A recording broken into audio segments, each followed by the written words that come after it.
politique na po na émission buy jox ndaw yi kàddu ñu ñëw taxaw exprimer wu expliquer wax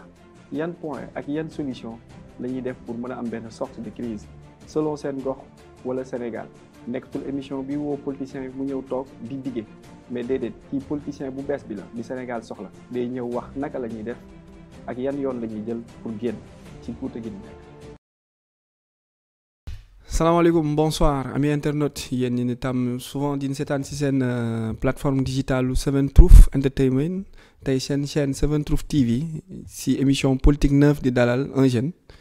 du nom de Amadou Sané mu nekk le chef de protocole du maire de la commune de Pikine Est tey muy ñëw pour waxtaan ak ñun ak Seven Truth ak toute la population de Pikine Est le bilan du maire sortant pendant ces 7 ans. Amadou tey yaa ngi ci émission bi ñuy wax politique 9 muy l'émission qui donne la parole aux Sénégalais de demain ñu jàpp ni ci ñooñu nga bokk mooy le nouveau type de Sénégalais le nouveau politicien qui vient avec des idées concrètes mais aussi avec des solutions de sortie de crise ma bàyyi la nga présenté wu bonsoir. Bonsoir Arona maa ngi lay nuyu di kontaan am mbégte ci teewaay bi fii nii. ci télé bi. ni représenté tey li nga xam ne moom moo jëm ci bilan maire bi te comme ni nga ko waxee rek politique 9. pour Sénégalais bu demee te loolu bu ñu koy wax ci ndaw lañ koy gën a séntu ndax moom mooy ëllëgi réew. kon ci loolu lañ lay jaajëfal merci beaucoup. merci kan mooy Amadou Sané. bon Amadou Sané comme tu viens de le dire ni nga ko waxee léegi nii ne moom mooy chef protocole mais en dehors de ça tey jii ndaw la boo xam ne Pikine la defee léppam fa la juddoo fa la màggee fa la yaroo fa la defee primaire am.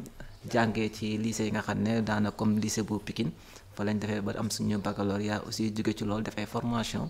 lu jëm ci informatique ak entrepreneuriat nga xam ne tey jii ñu ngi ci doxal lu bari daal mais que lu ma ci gën a neex mooy surtout ma nekk ndaw ci ko Pikine Est am bilan boo xam ne di ci ànd ak maire fas yéene toog fii ngir wax ci waxtaan ci ak askanu Pikine Est surtout ci élection locale yi nga xam ne ci lañ jëm jërëjëf. J'espère que émission bi tey dina ça sera une émission très animée. Ok, donc première question, lan mooy chef de protocole? Bon, le chef de protocole c'est l'homme de l'ombre du maire. Ok. Oui, parce que c'est lui qui trace l'itinéraire et qui lui dit quoi faire et quoi ne pas faire. Il gère son programme aussi. Si on dit quoi faire ou bien quoi ne pas faire, loolu nekkul ne da nga koy jox ndogal wala di ko digal déedéet du loolu mais dafa mel da nga koy sàmm. di ko saytul di ko niital tey bu ñu ko doon gàttal chef protocole loolu la. mooy Bruno Diatta. voilà bon mun nañ ko waxee noonu mais sur le plan micro. parce que fële c'est plus professionnel. c'est plus kii daal. par rapport ak fii nii quoi. parce que néew maire yoo xam ne dañu leen di amal ay chef protocole. voilà kon moom bu demee ba gis loolu peut-être aussi ci xarañteefam dañ ko ci mën a tudd moo xam ne liggéey ba pour mu ñoŋ foo nga am kenn koo xam ne moom mooy nekk homme de terrain bi di la. wan nan ngay jaar ak kan ngay waxal nga mën a identifier lépp surtout jamono ji ñu toll aussi da koo laaj merci beaucoup. ça veut dire que c'est un homme de confiance. L'homme de confiance et l'homme de l'ombre. mooy def loolu chef protocole mooy un homme de l'ombre mais de confiance aussi ok di aider di appuyer le maire un peu à ce que mu xam fi muy teg tànkam ak li mu war a def ak yooyu noonu d'accord donc xam naa kon tu seras très bien à l'aise pour le thème bi mi ngi nekk le bilan du maire sortant tey. soo ko doon diviser succinctement wala par groupe wala par catégorie wala par domaine à toi l'antenne tu as le temps et la parole nga expliquer nous on suit après on va faire des questions pour avoir une meilleure amélioration du débat. Merci beaucoup Arona comme ni nga ko waxee lu jëm ci bilan bi. tey jii nii comme dañ koy def par domaine. te domaine nu may accentuer wu surtout moom mu nekk ci domaine santé ak éducation nga xam ne dafa nekk des domaines prioritaires nga xam ne tey jii loolu bu ñoŋee ci askan rek daanaka lu ci des day neex a yóbbu parce que comme li ñuy wax liggéey sax balaa nga def foo nga am tan mais soo weesoo tan bi aussi faa nga jàng boobu moom mooy tax comme li ngay wax léegi ni sa émission bi nii le Sénégalais de demain. te ndaw mi dañ ko war a former mu am tàggat ko. kon loolu ay domaine prioritaire la. mais bu ñu si jógee aussi xam nañ ne ndaw aussi dafa soxla loisir. dafa soxla maanaam cadre de vie bu baax dafa soxla maanaam tey ji aussi lu jëm ci jigéen ñi aussi tamit duñ leen fàtte dinañ wax ci ñooñu tamit ak lu ñu leen indil ci 7 ans yi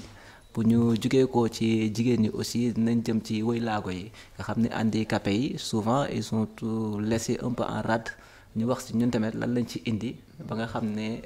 askan bi danañ mën a xam ne ñii kat am na ay jéego yoo xam ne indi nañ ko mais ci loolu. su ma commencé ci domaine santé mais balaa ma ciy dugg damay am lu ma fàttali parce que dama naan toujours mbir pour nga xam mu ngi dox walla doxut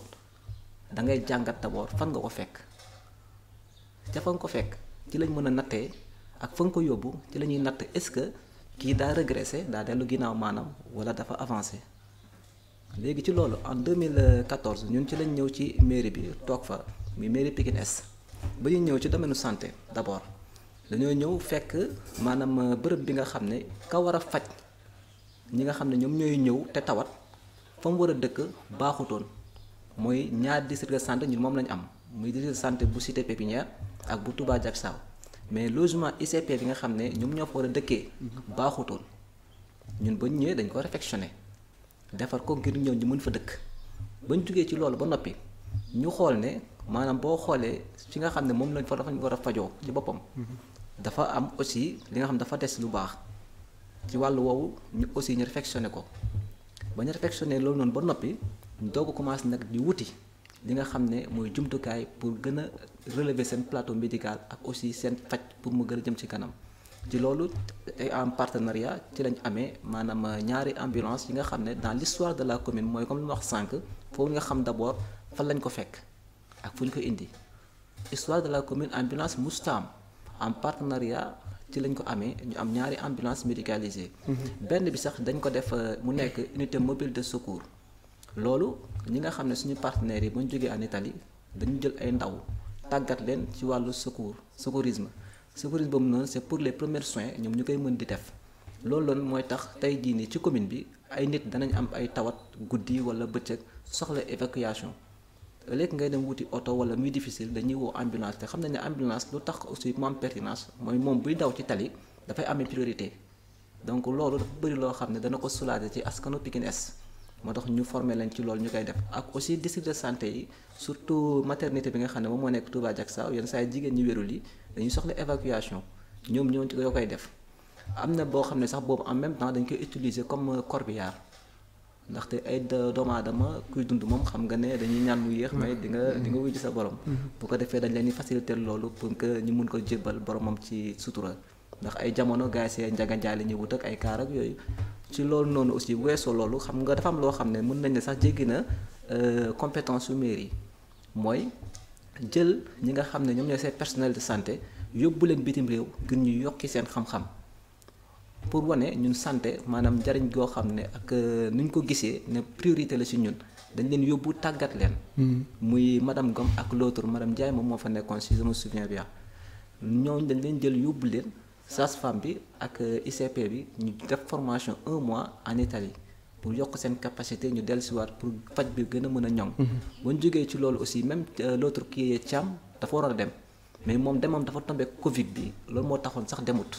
mais incha allahu rabbi bàyyiwuñ ko parce que dañoo bëgg suñu personnel de santé yi ñu yokk seen xam-xam ak seen xarañte ci wàllu santé ba léegi tey jii nii dotation dañ koy def chaque année te pour loolu fu ñu ko fekkoon santé dañ leen doon def dotation mais lu ñu doon jox benn yoon la doon nekk ci mandat wu ña fi daan toog ñun ba ñu ñëwee chaque année dañ leen di jox dotation médicament chaque année mu dem ba ci valeur u 2 millions ñu leen jox en dotation te bu weesoo loolu aussi tey ji ñun dañoo taxawal mutuelle de santé te mutuelle de santé xam nga état bi en fait moo ko tuddee mutuelle de santé teg ko noonu mais ñun moo même état bi avant mu koy teg sax ñun fekk na commencé nañ ko waaw def nañ lancement de campagne bi ba teg ko ba tey jii nii on a plus de 4000 adhérents yoo xam ne ñu ngi ci mutuelle de santé bi nag local bi moom mu ngi nekk maison de la femme bu nekk Pikine Est ku ñuy wax Badiane Soda moom moo koy gérer ci loolu maanaam dañ ko fa yëkkatiwaat 2 millions de francs CFA dugal ko ci mutuelle de santé bi pour que mu mun a booster maanaam démarrage bi ñu mun a am doole adhésion bi aussi bëri na ñoo xam ne moom moo leen adhéré kon loolu nekk na loo xam ne ci wàllu santé nekk na lu am solo bu jógee ci loolu aussi ñu tabax benn maternité boo xam ne bu bees la inauguré guñ ko nag te équipé guñ ko incha allahu rabbi xam naa ne fii ak ay bis yu néew dinañ ko inauguré askan bi gën cee gis seen bopp te duñu yem ci loolu ndax xëy na suñu comme ni ñuy wax suñu programme génnagul bu génnee dinañ wax yenn ak yenn yoo xam ne war nañ ko indi ci wàllu santé. ci wàllu santé ba léegi si vous vous rappelez Pikine Est yaakaar naa fa ngay bàyyeekoo xam nga ne 0 cas la am ci corona bi Covid 19 bi mu amee mais loolu lan moo tax ñun dañ ci am taxaw seetlu mooy dañoo am gestion bu baax ci wàllu santé ndax lu ñu njëkk a def mooy dañoo dem ci poste de santé équipé leen. ci li nga xam ne moom moo nekk ay désinfectants yi nga xam ne ay gel la ak ay saabu ak yooyu mais en dehors de ça dañ leen jox ay combinaison poste de santé bu nekk dañ leen jox ay combinaison pour tey jii bu loolu amoon tey ñu mën a évacuation bi dana yomb wala pour ñoom ñu mën a leen dal affaire feebar bi du gaaw wala ñu totaleel loolu mais jóge weesu loolu dañoo def kër gu nekk. porte à porte man de gisaguma Sénégal ku ko def mais ñun nous l'avons tenté. mooy kër gu nekk dugal nañ fa benn kit. boo xam ne c'est pour désinfectant boo xam ne pour maanaam gunge leen ci wàllu xeexu mbas moomu kit bi dafay am maanaam ay saabu la ak ay gel ak ay masque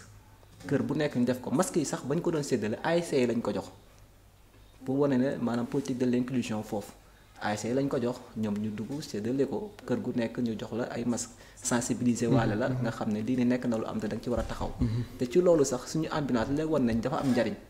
te mustam ci commune bi mooy yeneen communes yi sax dañu doon àbb ambulance dem pour évacuer seeni cas kon loolu noonu yëpp nekk na politique boo xam ne ci wàllu santé lu am solo la ñu def ko ci pour ma mën koo tënk mën a dugg ci wàllu éducation ndax bëgguma nekk fii di lim kese ci benn pàcc te pàcc yi bari na suñu duggee ci wàllu éducation tey jii nii aussi mu nekk. léegi ñu def benn taxaw seetlu. tënk mooy ñu pare ci point santé après ñu dellu parce que. Vous avez énuméré pas mal de réalisations effectivement yu nga xamante ni nit mën na cee teg bët effectivement que ni lii la municipalité de Pikine Est jógee na ci étape bi jëlee na commune bi ci étape bi à une autre étape et aussi am na lu nga xamante ni c'est visible aussi mais balaa ñuy gën a sori il faut que aussi ñu historique un peu wax ñu Pikine Est fu mu nekk parce que da ciy baax un chef de protocole mu wax ñu localité bi mu jiite fan mooy Pikine Est commune bi kañ la nekk commune faire un peu le rappel ñaata établissement public ñoo fa nekk tudd nga ay postes de santé wax nga aussi ay ñi fi nekkoon wala ñi jiitu woon avant maire bi fi nekk tey lan moo tax defuñu ko superficie bi ñaata la voilà pour nga expliquer nu un peu la commune de Pikine Est ñu xam ko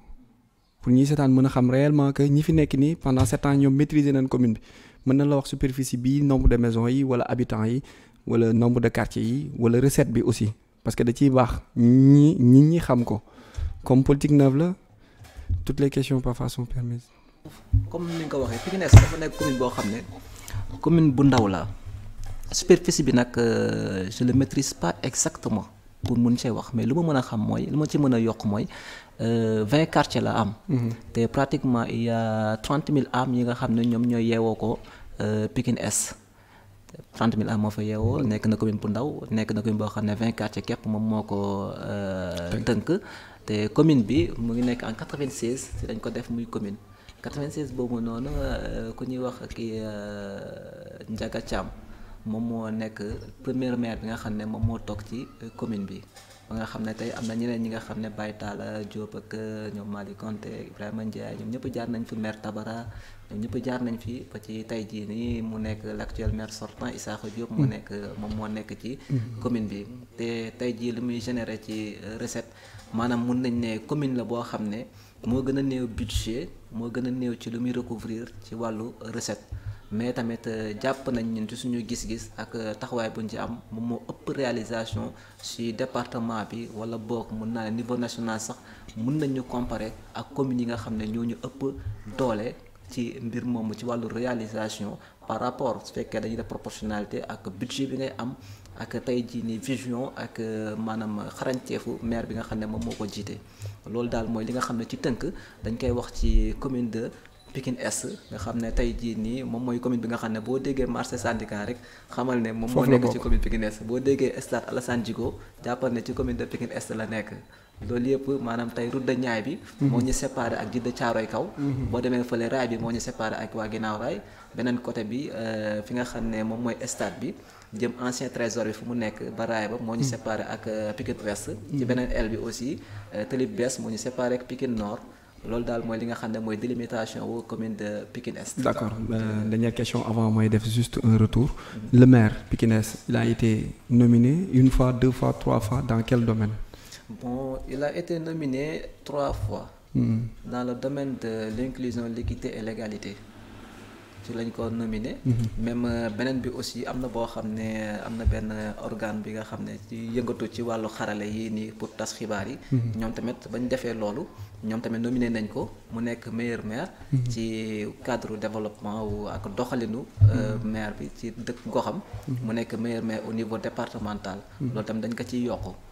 Effectivement, d'accord. Si premier point bi lañ nekkoon xam naa ni boo naree def les 9 domaines day metti peut-être que santé ngay jël éducation jeunesse emploi et femmes peut-être ci domaine yooyu nga waxoon. Ok, d'accord. Maintenant pour ce premier point bi jël nga côté santé ramassé nga district sanitaire yi fa nekk ambulance yi fa nekk wax nga aussi formation yi ñu defal ICP ak sage-femme yi wax nga aussi intermobile de secours yeeg yooyu doon tout nee nga ci sa explication aussi Pikine Est da ciy baax ñu xam fi mu jugee ak fi mu jëm d'accord tey bu fekkee Pikine Est am na un budget bu nga xamante ni permettre na ko mu def loolu alors que équipe bi ko jiitu woon peut-être que amul woon loolu aussi booy comparer day xaw a metti parce que équipe bi fi nekk actuellement tey dafa fekkee acte 3 de la décentralisation. te qui dit acte 3 de la décentralisation dit autonomisation indépendance financière en quelque sorte alors que équipe yi fi jiitu woon wala yi fi nekkoon ñoom li ñu doon recouvrir recette bi yëpp da doon dem au niveau du trésor dañ leen daan compal est-ce que mën nga comparer kooku noonu ak ki nga xamante ni tey am na indépendance financière ak autonomisation financière ak liberté wu dem créer des investissements wuti des partenaires ñëw indi. Man de mon point de vue comme c'est un débat je trouve que c'est pas comparable de comparer l'équipe municipale bu fekkee acte 3 de la décentralisation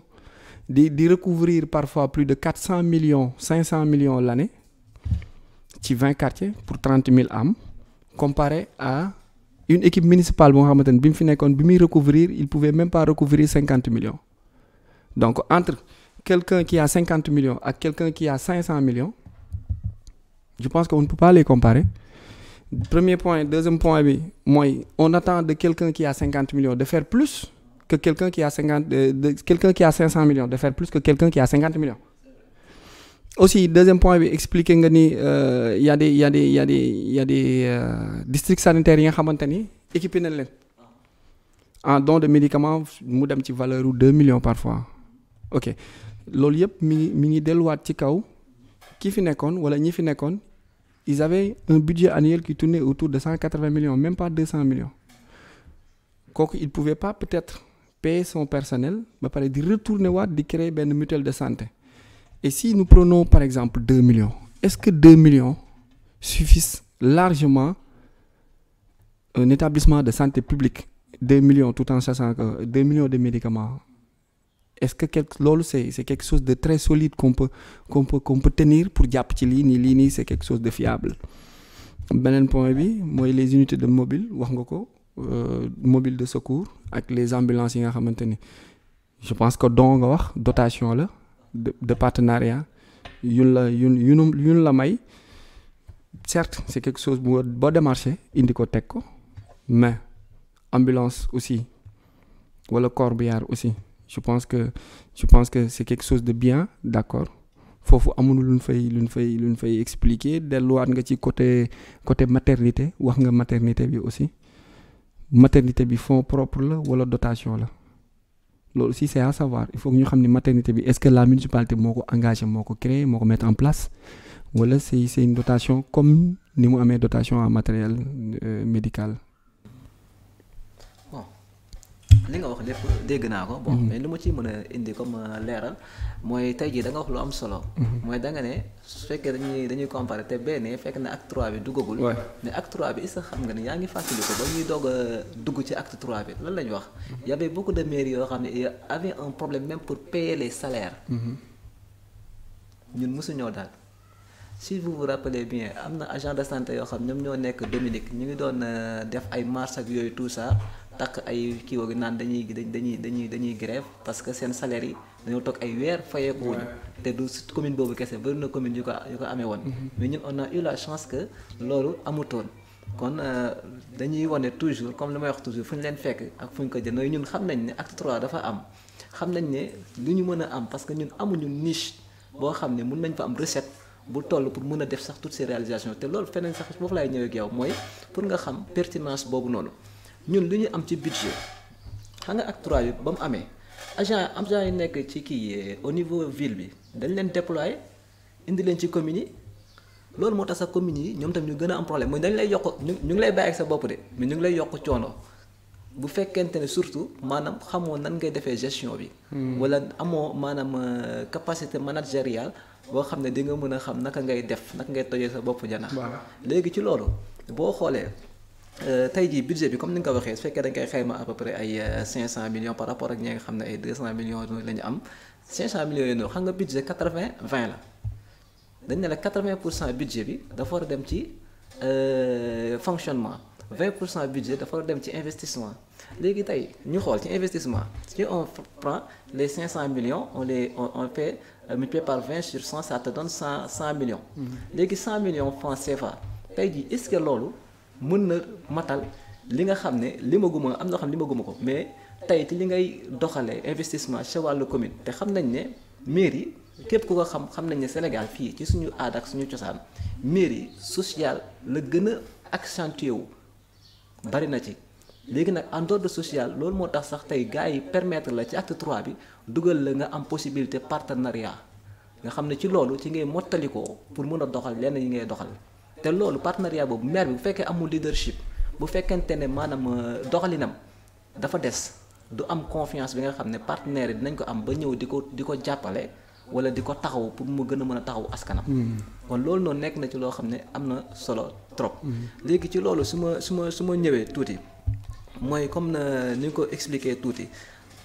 boo xoolee xam nga dafay am secours aux indigents yi demee na tout ça parce que ñun xam nañ dañuy am màggal dañuy am korité tabaski tam xarit dañuy am Popenguine maanaam Pâques yëpp dañ koy am en dehors de ça aussi am na soutien yoo xam ne da nga ko war a indi ci ndaw ñi nga xam ne tey ñu ngi suñu commune ay association yu baax yu nekk foofu ñoo xam ne dañuy def ay activités à temps en temps da nga leen di accompagner femmes yi dañuy am seeni groupement wala yeneen yeneen da nga leen di accompagner. ak prise en charge médicale yi nga xam ne loolu nekkul li ngay siwal doo ñëw nga ne par exemple comme man mii tey jàppale nga ma prise en charge médicale ndax dama feebar bi kenn du ko siwal yooyu yëpp mu nekk loo xam ne dafa nekk ci biir te 100 millions de francs CFA nekkul loo xam ne mën na doxal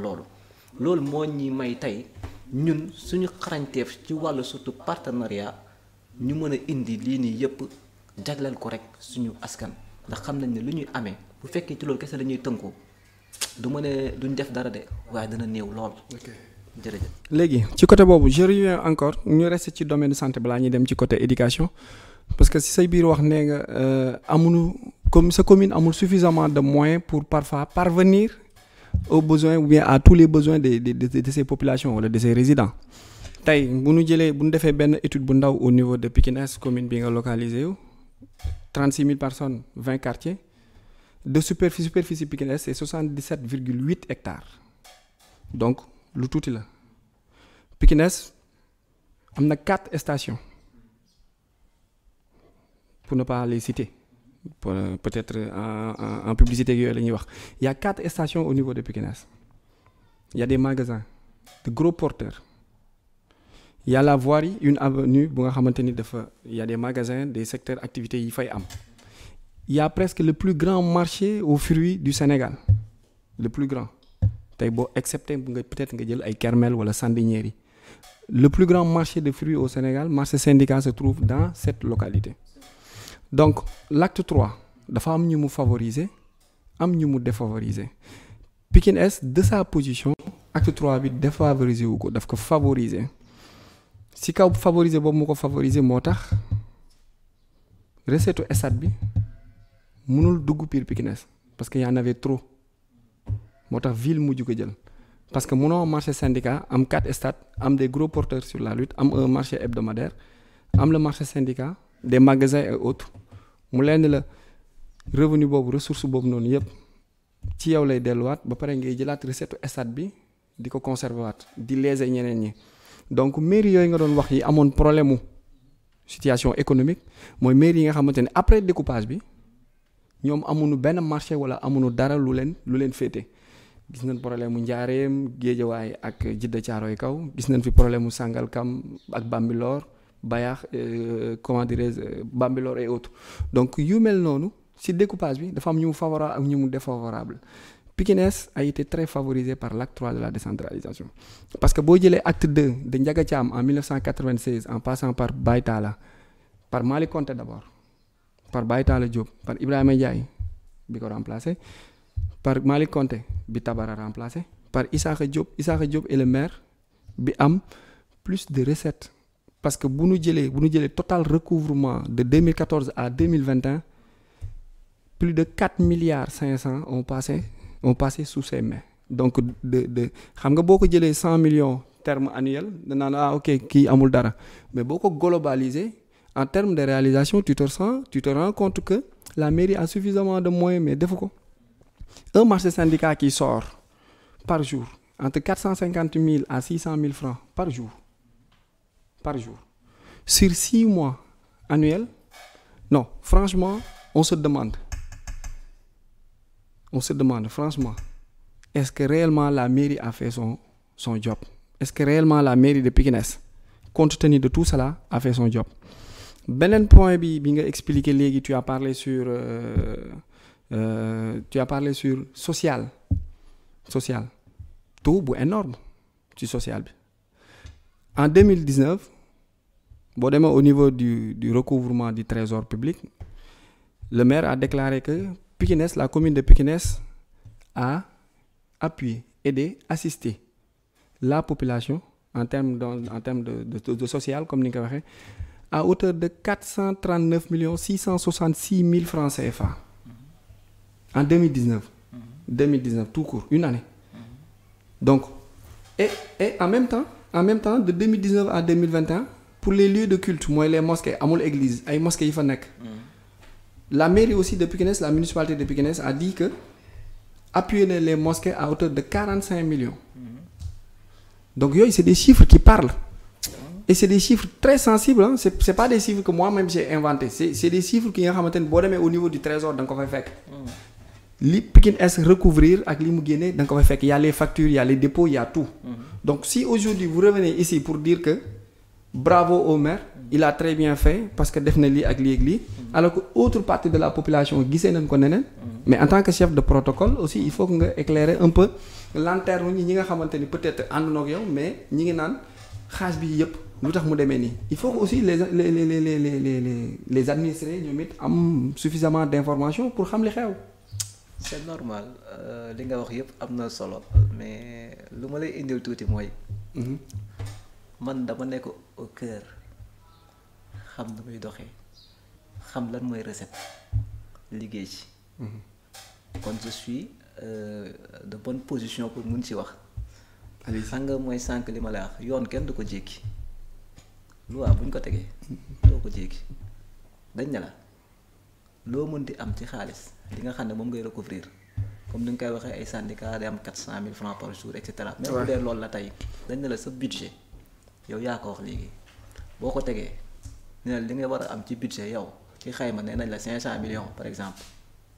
ci 500 millions yooyu yow yoon dafa ne la 20% nga ciy laal. lu ci des da nga ko war a yóbbu ci fonctionnement kon loolu yoon moo la tënk. fonctionnement mooy lan. fonctionnement mooy comme tey masse salaire yeeg maanaam yenn defar yi nga xam ne da nga koy def mu jëm ci mairie beeg yooyu noonu moom moo jëm ci mbiru fonctionnement nan koy gérer ci sa biir mairie ci boppam xam ne foofu lay yem. léegi nag tey mooy diggante salaire carburant téléphone. crédit ak yeneen yoo xam ne tey mun naa bañ a am toutes les rubriques yi nga xam ne moom mooy dugg ci fonctionnement. ok mais loi boobu war nañ ko xoolaat de. si war nga ko xoolaat wala boog nga wax ñi ko war a saytu. ñu saytuwaat ko si loi boobu pas yéen quoi mais loi boobu war nañ ko xalaat bu fekkee loi la. maanaam je partage. ci li nga wax ndax loolu sax daf ñuy gën a dimbali ñun ñii nga xam ne tey danañ gën a mën a am loo xam ne danañ ko gën a mën a def mu mën a nekk sur fonds propres leneen lu ci kii loolu moo tax sànq ma ne la moom jàmbaar la parce que gannaaw xam na ne fekkente ne ci yoon lii la may te li nga am loolu dafa tuuti pour nga mën ci def ay jéego yu mag nga de wuti ay partenaires ngir ñu mën la dooleel nga mën a def loo xam ne bu ëllëgee kat danañ ne kii kat waaw góor moo xam nag ci kaw loolu dañ lay tabaat wala duñ la tabaat ndax loolu beneen domaine la encore mais su weesoo loolu su ma ñëwee comme ni ñu koy expliquer toujours xam nga mbiru recette man dama jàpp ne ñu ci xamul ñoom ñooy wax ci loolu ndax lenn moom moo am xam nga dafa am recouvrement kan moo koy def est-ce que xam nañ ne agent mairie amul benn agent mairie wala maire boo xam ne am na sañ-sañu laal xaalisu contribuable amul recouvrement buy am agent domaine yi ñoom ñooy ñëw wala soit agent trésor ñoom ñooy ñëw recouvrir à part ça dañ lay émettre li nga xam ne moom ngay dem fay ji trésor directement boo ko waree fay mairie du recevoir xaalis. même le collecteur bi n'est pas sous la responsabilité de la mairie. ok collecteur il est sous la responsabilité du percepteur. moo tax tey moom bu recouvrir rek perception la ko yóbbu directement pour verser ji foofu. loolu nag leneen loo xam ne moom def na ko moom moo jéggi yoon te su boobaa bu fekkente ne dafa am koo xam ne dañ ko ci war a woo wala dañ ko ci war a interpeller c'est pas le maire c'est le percepteur qu'on doit interpeller pour lui dire que yow lan moo tax sa agent bi nii lu muy recouvrir mu tuuti lan moo tax sa agent bi nu muy recouvrir lii ak lii ak lii ak lii. mais récepteur u Pikine Est n'est-ce pas il est décédé. xam nga tey même fekkente ni il est décédé mais balaa muy décédé dafa am équipe boo xam ne tey ñoom ñoo doon dox ci affaire recouvrement. te état continuité la. tey jii moom bu décédé l'autre peut le faire lu tax nag maanaam tey moom bu fekkente dafa nekk loo xam ne dañu ko war a nommer wuñ ko loolu on le demande au percepteur. ou bien on le demande au percepteur ou on le demande au maire. c'est le maire qui nomme le collecteur. non maire percepteur. maire am na mën na ko def maire. mën na ñëw toog ne par exemple man kii laa désigné mu nekk koo xam ne moom mooy collecteur. mais mu fekkente da ko désigné aussi foofu la responsabilité am jeex boo xasee ba defal arrêté. responsabilité am jeex na ci kooku percepteur ci ndigalam kese lay dox. mais bu ne ko demal mu dem bu ne ko toogal mu toog. mais on peut recouvrir par exemple on peut recouvrir 450 millions par jour. et déclarer 75 000 francs. mais c'est pas la responsabilité de la mairie de toute façon loolu. ka nga xam ne moom moo recouvrir kooku lañu war a dem laaj lu tax ngay recouvrir temps ba pare di verser temps kooku ñun suñu yoon newu ci. ok ndax ñun sekkuñu ak moom lenn ñun li ñu xam mooy fexe du ñu doxalee suñu gox ba mu jëm ci kanam. mais n'est-ce pas maire institution la. waaw mairie institution la. quelqu'un benn percepteur bu ñëw sa commune ak collecteur ak fu mu mënti jóge ak fu mu mën a bokk. mu leen la yow tu as un marché buy générer 450 000 francs par jour. percepteur bi ñëw di déclarer 75 000 francs. loolu en tant que responsable. administré. premier magistrat de la commune. man de en tout cas wala keneen. su ma nekkee maire quelque part ma am percepteur buy def loolu suba maa ngi moom ñu dem ci yoon parce que man lay yàqal. loolu mën na du ma ko seetaan. mais pour wax la moom loolu taxul mu toog parce que tey jii comme ni ngay expliquer man je ne sais pas d'où est-ce que vous prenez ces chiffres là. mais trésor. waaw mën na kii mais lu ma ci mën di xam lu ma ci mën a indi comme man liggéeyuma trésor. ci mairie laa nekk de même que moi man it liggéey mu trésor doxalinu mairie te mosuma dem foofu aussi pour laaj leen peut-être j'ai pas eu cette réflexion par rapport ak yow li nga def mooy tey jii nii maire bi loolu moo faral mu am ndaw boo xam ne da koo jël envoyé ko foofu pour mu koy saytul. pour moom après mu gën a xam naka lay defee politique de recouvrement de fiscalité naka la mën a gën a ñoŋee parce que bu ko gisee tey mën ci foo mu am ci lu mu sukkandiku pour mën a yéegal loolu pour ñu gën cee mën a am beneen taxawaay. waaw dans son bilan dégg nañ ko mu déclaré ni mairie bi municipalité bi li muy recouvrir 400 000 la 400 millions. ci bilan bi mu doon partagé. donc est-ce que recouvrement lu fixe la ou pas ñi li ñu xam ci recouvrement mooy day bouger. day changer. li ngay total recouvrement bi mën na sax nekk 200 millions année bi stop mu nekk 800 millions. mais en tout cas de source sûre avec les enquêtes qu'on a eu à faire. recouvrement bi am na ci année yoo xamante ne dem na à hauteur de plus de 800 millions de francs CFA. yoo xamante ni total recouvrement la bu municipalité bi génnee ci commune am donc commune bu mel noonu ak ay jafe-jafe yu néew je peux dire à part le social comment autant de manne financier financière bu toll noonu di génn te en contrepartie édifices yi tax ñuy wax tey amu fa parce que même la maternité dont vous parlez la maternité jugewul ci fonds propre commune bi c'est un fonds alloué. Quel fonds est alloué par qui? C'est un fonds alloué à la municipalité. Mais par qui? À but ou bien à but de partenariat. Des partenaires parce que le maire normalement il devrait dire que dans son budget bilan annuel bu année bi mu mettre en place cet édifice bu wax sur feuille noir sur blanc que financement bi fii la jógee ak fii. non xam nga tey mais d'après xam nga nous aussi on vient pas à la télé pour dire des choses yi nga xamante ni c'est pas fondé. mais dama man bëgg nga baal ma tuuti ah. oui bon lu ma bëgg a wax loolu mooy xam nga man comme li ma la wax toujours dama xam lu bari ci biir yi te dafa am ñoo xam ne dañuy def spéculation. am ñoo xam dañuy basé ci loo xam ne dafa yàgg dañoo foog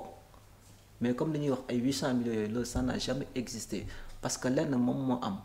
ñëpp ñuy wax ci côté budget kii la leer budget lañ lay wax te budget dafa nekk loo xam ne dafay varier budget nekkul lu fixe tey da ngay toog nga ne man sama budget ci li ma xaymaa ci sama niche yi may am ak yooyu ci recette ak yooyu su ma ko xaymaa tey nii lay toll ñu wax ko loolu nag wax ko taxul nga amee ko parce que après nag fin d'année bi ci ngay xam ne man lii laa bëggoon comme prévision moo tax ñu ne budget prévision la mais finalement lii laa amee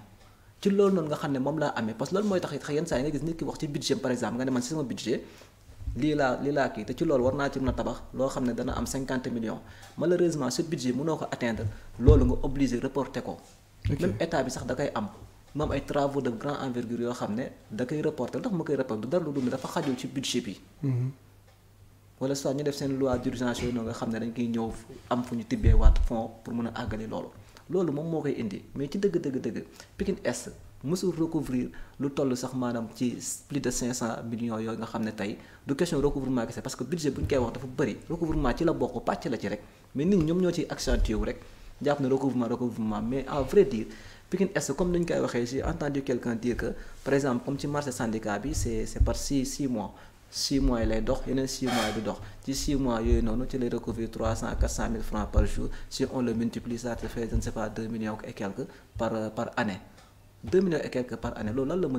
la mën a réaliser. par mois ou par jour. par jour laa la wax. boo fekkente ne da nga jël loolu par mois nga am 2 millions et quelques l'année ça te fait combien 24 millions. 24 millions xanaa loolu bu tabaski jotee rek mu jeex boo ko joxee nit ñi mu jeex te du leen doy waaye su jeexee loolu su jugee si loolu mooy leneen aussi dañ ko war a leeral tuuti mooy tey man dama bëggoon nit koo xam ne bu fekkente ne xamut. je préfère mu demander d'abord. doog a indi li nga xam ne moom mooy xalaatam parce que aussi doomu aadama matul ñun dañ ñu fi teg pour ñu liggéey kenn waxul ne liggéey bi tout est à 100% mais lu ñuy wax juste mooy ñun dañoo def ay jéego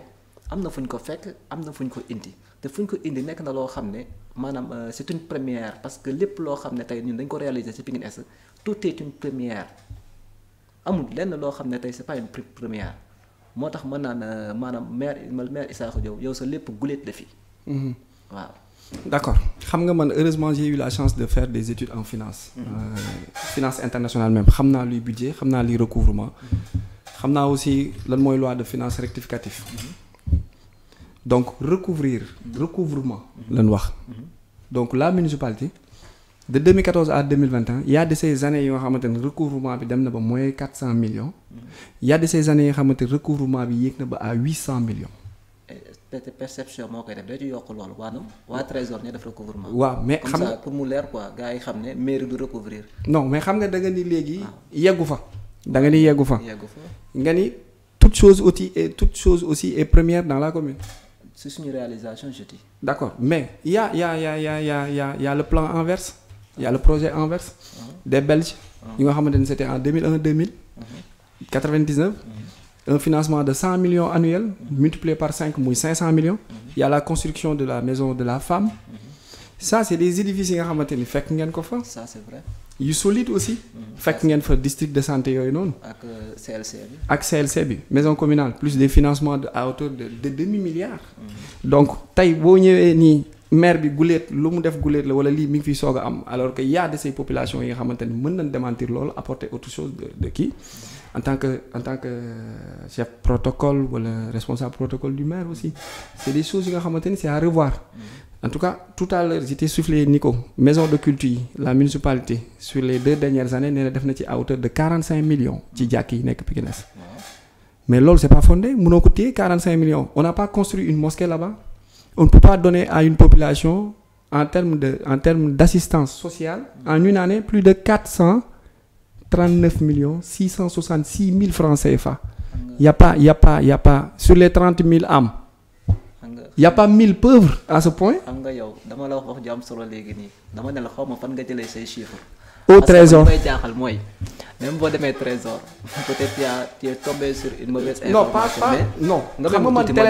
man télé laa toog caméra laa jàkkaar télé laa toog je n'ose pas faire spéculation bu nga xamante ni c'est fausse loolu c'est une erreur. mais yaakaar naa man on pourra me porter plainte donc ci li may wax ni bu fekkee c'est pas vrai. non la porter plainte parce que. non dama ni boo defee diffamation. soo accuser une autorité institution la xam nga maire institution la. loolu du dara. su ma ko waxalee lu dul dëgg il a le droit de me dire hey.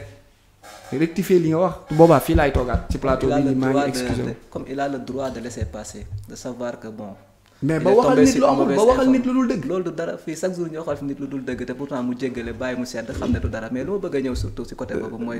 li ma lay wax toujours. fan nga jëlee ces informations yi man daf may jaaxal parce que lu tax man dama xam social. ay jamono dénk nañ ma ko nga xam ne tey ñenn ñi nga xam ne ñu def demande kii ya demee noonu man mën a jël information bi yéegal ko comme li nga wax sama position ma mën a nga ñëw tey maire kat tel prise en charge médicale la wala telle chose ma jël document bi kii ko yéegal ko après moom ci mu war a jaaree mu jaarale ko foofu tey lu jëm tey comme li ñuy wax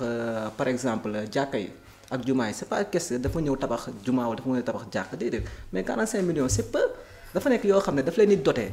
ci li nga xam ne ñoom loolu lañu soxla pour defaraat seen jàkka ji muy ay ciment ay fer ay béton et cetera ci loolu la leen di accompagne jàkk yi yenn saa dañuy am seen i événement yoo xam ne dañ koy def comme tey par exemple su guddi Laylatul Qadr amee jàkk yëpp daanaka dañuy def seen i ña mu jël ay contributions yoo xam ne da koy jël yóbbu ko foofu tey ci loolu mun nañ ko xayma te su boobaa sax mun nañ ne 45 millions yooyu sax mun na nekk plus. su fekkoonte ne am na ko mais attends kon ndimbal ak yalwaan bi am ci jàkk yi population yi du organiser xaalis boobu fu muy jaar. loolu dañ koy soit y a deux choses soit imaam yi ak jàkk yi ñi ngi sàcc xaalis bi wala le maire n'a pas donné le bon chiffre. non parce que jàkk yi ñi ngi tàllal loxo chaque fois y a des gens yi nga xamante ne ñi ngi ci quartier yi yàlla dimbali leen parfois ñooy fay facture courant yeeg ndox yi ñooy yëkkati seen alal di def ci jàkk yi donc même si le maire vient en appoint am na lu fa nekkoon y a deux choses soit jàkk yi ak imam yi ñi ngi sàcc xaalisu askan bi wala le maire lui-même déclaré na un faux chiffre. non loolu sa xalaat la te man wax dëgg yàlla mënuma dugg ci di wax ne jàkk yi dañ ko comme ce mot là dañ ko kiiw ak yooyu dañ koo luubal mais lu ma mën a wax surtout mooy bu dee Masalikul Jinaan ñoom ñooy laaj ay fonds bu dee tey waa Tivaouane ñoom ñoo laaj ay fonds bu dee Medina Baye moom mooy laaj ay fonds kon suñu jàkk yu ndaw yi yaakaar naa ne ñoom tamit am nañ droit laaj ay fonds ci seen i askan léegi nag dafa am leneen lu am diine l'islam Masalikul Jinaan xaalis bi fu mu jógee xaaral ma ñëw ci ay poches la jógee xaaral moom laa la wax lii tam jógelu ci ay poches non lii xaalis la bu nu recouvrir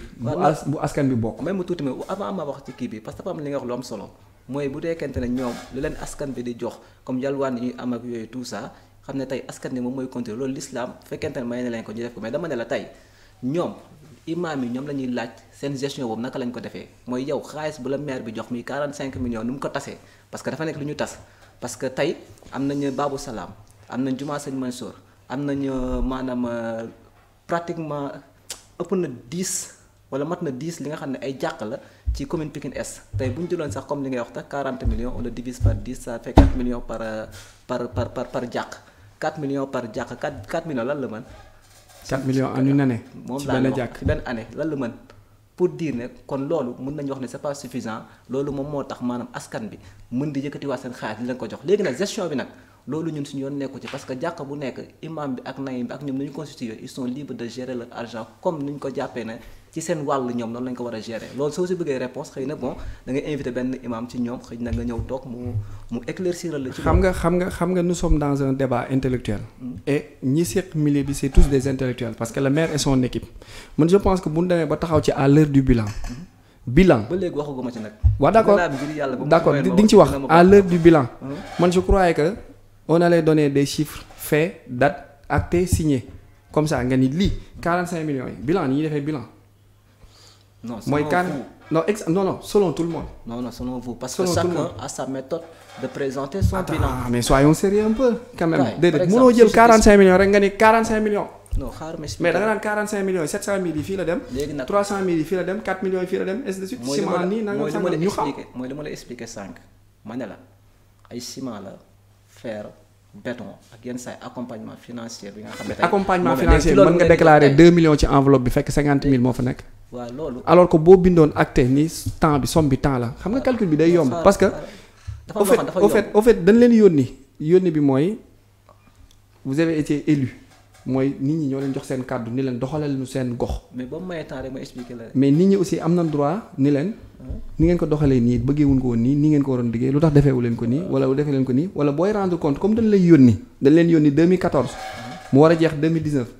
président Macky Sall mayaat leen 2 ans et demi. bokkul ci yónni président Macky Sall mooy ñu 2 ans c'est-à-dire c'est les circonstances sociopolitiques wala socio kii yi nga xam ne. c'est des stratégies politiques ça c'est pas sociopolitique. loolu sa xalaat la mais man sama xalaat loolu laa gis mais leneen lu ma la bëgg a indil mooy bu fekkente ne tey jii nii éclaircissement moom moo ma fi indi tu me poses une question et tu me laisses le temps de développer sur ça pour ma mën a indi leeral ci loolu parce que tey jii lu ma la wax sànq